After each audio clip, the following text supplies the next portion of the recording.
Happy birthday আমার টুনটুন পাখি। মা তোমাকে অনেক বেশি ভালোবাসে। কেন জানো? তোমার আর আমার জার্নিটা খুব একটা ভালো ছিল না।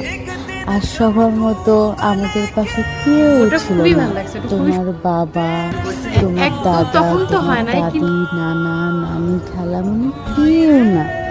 শুধু তুমি আর আমি অনেক কষ্ট করে, অনেক যুদ্ধ করে, সবার সাথে, পৃথিবীর সাথে যুদ্ধ করে আমি তোমাকে পৃথিবীর মধ্যে হয়েছি শোনা। তুমি এই অভাগা মায়ের অন্ধকার রাতের এক বিন্দু আলোক ঝলসা, বেঁচে থাকার একমাত্র অবলম্বন। মা তোমাকে সব কিছু দিয়ে ভালো রাখার চেষ্টা করবে শোনা। তোমার এই মাটা যতদিন বেঁচে থাকবে তুমি কোনো চিন্তাই করবে না, কারণ তোমার মা তার এক বিন্দু রক্ত যতক্ষণ পর্যন্ত শরীরে আছে তোমার কোনো